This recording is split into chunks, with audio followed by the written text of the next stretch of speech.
ઝાલોદ તાલુકાના કંપોઈ ખાતે ભૂંડનો આતંક યથાવત જોવા મળ્યો, જેમાં 6 લોકો ઈજાગ્રસ્ત થયા।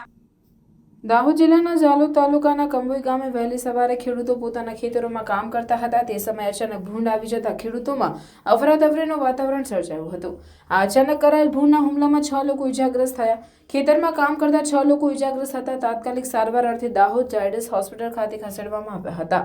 પોતાના ખેતરમાં કામ કરનાર ખેડૂતોમાં 6 ખેડૂતોમાંથી 2 ખેડૂતોને ગંભીર ઈજા પહોંચી, જ્યારે અન્ય 4ને સામાન્ય નાની મોટી ઈજા પહોંચી।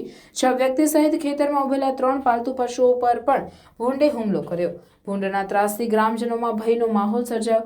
સમગ્ર બનાવની જાણ વન વિભાગને કરાતા વન વિભાગ દ્વારા પણ કાર્યવાહી હાથ ધરવામાં આવી।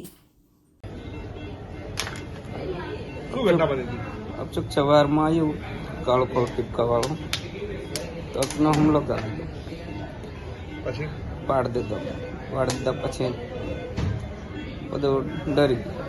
કેટલા લોકોને ઘાયલ કર્યા? બધા આગળ કઈથી આવ્યું પછી ખબર મળે। બીજા છે ના મન છે, મારો ભાઈ છે મુકેશ। ઘરે અંગનામાં તરતા હતા ને અચાનક આવી ગયું ખેતરમાં। પછી ડાયરેક્ટ હુમલો જ કરી। કેવા કલરમાં? એક બરોબર એવો થતો ટીપકાળું ભૂંડ નહીં, એ હાળું અચાનક છે ને? ના, બરોબર એવો જ છે ટીપકાળું। હા। નામ કાંતિભાઈ ધનાભાઈ, ગામ કંબોઈ। હવે આ લોકોએ પહેલાં મને ફોન કર્યો કે આપણે અહીંયા કોઈ જનાવર આવ્યું છે અને આ લોકોને 6 જણને કરડ્યું છે અને તમે તાત્કાલિક જંગલ ખાતાને જાણ કરો। એના પછી મેં જંગલ ખાતાને જાણ કરી। એના પછી હું સ્થળ પર ગયો।